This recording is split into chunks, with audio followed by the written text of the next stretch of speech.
மனிதனின் ஆயுட்காலம் 60 ஆண்டுகள் சராசரி. இவைகளுக்கு ஆமை திமிங்கலம் அசால்ட்டாக வந்து ஒரு 200-250 ஆண்டுகள் வாழுது. இவைகளை பற்றி ஆராய்ச்சி செய்வதன் மூலம் அது மனிதனுடைய ஆயுட்காலத்தை அதிகரிக்கிறது, ஆரோக்கியம் மற்றும் நோய் இல்லாமல் வாழ்வதற்கான ஒரு அடிப்படை ஒரு உறுதுணையாக இருக்கும். டாக்டர்கள் என்ன சொல்றாங்க? ஹைஜீனிக்கான ஃபுட் சாப்பிடுங்க, வீரியமான உணவு சாப்பிடுங்க, சாதத்தை சாப்பிடுங்க, சாப்பாடே சாப்பிடுங்க, 3 வேளை சிறுதானியங்கள் சாப்பிடுங்க. ஹைஜீனிக்கான ஃபுட் சாப்பிட சொல்றாங்க. அப்படின்னா பார்த்தீங்கன்னா அவங்க அடிப்படை என்னன்னா ஆயுட்காலம் அதிகரிக்கிறதுக்கு வீரியமான உணவுகள் சாப்பிடணும், ஹைஜீனிக்கான ஃபுட். அவைகள் வந்து ஆமை பார்த்தீங்கன்னா ஹைஜீனிக்கான ஃபுட் சிறு உயிர்களை பச்சையாக சாப்பிடும், வேக வச்சு சாப்பிடுது. அதே போல திமிங்கலம் பார்த்தீங்கன்னா ஒரு சிறு உயிர்களை, அதாவது மீன்களை வந்து துடி இதான் சாப்பிடுது, பச்சையாக சாப்பிடுது. எந்த ஹைஜீனிக்கான ஃபுட்டு தான் சிறு மீன்கள் என்பது பச்சை சாப்பிடுற பட்சத்தில் அது வேக வச்சுட்டு அதுக்கு ஹைஜீனிக் போயிருதுங்க. ஜீரண பிரச்சனை மனிதனை வேக வச்சு சாப்பிட்றோம். அவைகளை வந்து கடல்ல அதிவேகமாக நீந்தக்கூடியது மீன்கள். தாவரம் நடைய எது வேகமாக ஓடுது அதிவேகமாக, அதுகளும் ஹைஜீனிக்கான ஃபுட்டு தான். அதிவேகமாக மேலே ஹைட் ரொம்ப ஹைட்லையும் வேகமாக பறக்கக்கூடிய பறவைகள் பார்த்தீங்கன்னா ஹைஜீனிக்கான ஃபுட்டு தான். அதை குறவை சாப்பிட்றோம், அதனால தான் அவங்க உடல் வலுவாக இருக்குது இல்லைங்களா. அப்போ வந்து அவனை வேக வச்சு சாப்பிட்றோம். அதை ஃபாரினர்ஸ் பார்த்தீங்கன்னா சைனாக்காரன் வந்து ஆஃப் ஆயில் போட்டு சாப்பிடுவான் எல்லா உயிர்களும். அதை தான் உடம்பு அவனுக்கு வலுவாது.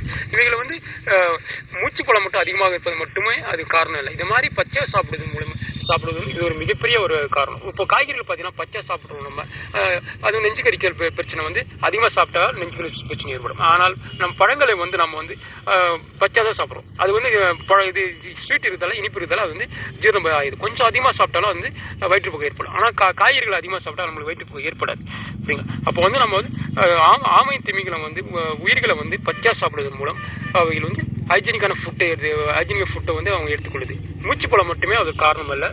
இந்த மாதிரி நம்ம பச்சாக உணவு சாப்பிடலாம். ஆனால் நம்ம வந்து டாக்டர் என்ன கேட்டுக்கிறோன்னா, நீங்கள் பச்சா வந்து மீனை வந்து ஒரு 20 வயசுக்குள்ள மூச்சுப்பழமும் அதிகமாக உள்ள ஒரு மூச்சுப்பழம் அதிகமாக இருக்கணும், அதே சமயத்தில் குடல் பலம் அதிகமாக இருக்கணும். அப்போ தான் வந்து நமக்கு ஜீரண பிரச்சனை ஏற்படாது.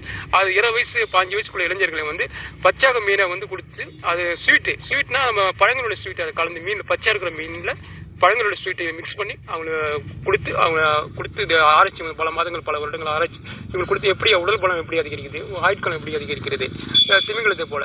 ஏன்னா நம்ம திமிங்கலத்தை போல பச்சை மீன் சாப்பிட்டா நம்ம 20 வயசுக்குள்ள இளைஞர் வந்து ஜீரணம் ஆகாது, நெஞ்சு கரிச்சல் பிரச்சனை கூட அது அப்சர்மெண்ட் ஆகாது.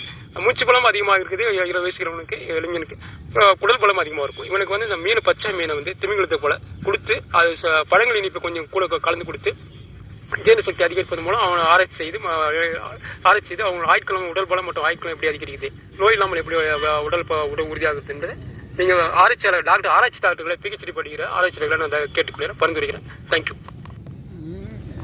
இது பிடிக்கல, சரி போ ரெண்டாவது பேசிக்குவோம். இது படிக்காத பேசுகிற மாதிரி இருக்குது இல்லைண்ணா. ஆனால் கருத்து நல்ல கருத்து, நம்மளுக்கு அழகாக வரமாட்டுது. டாக்டர் படி பேச வரமாட்டுது.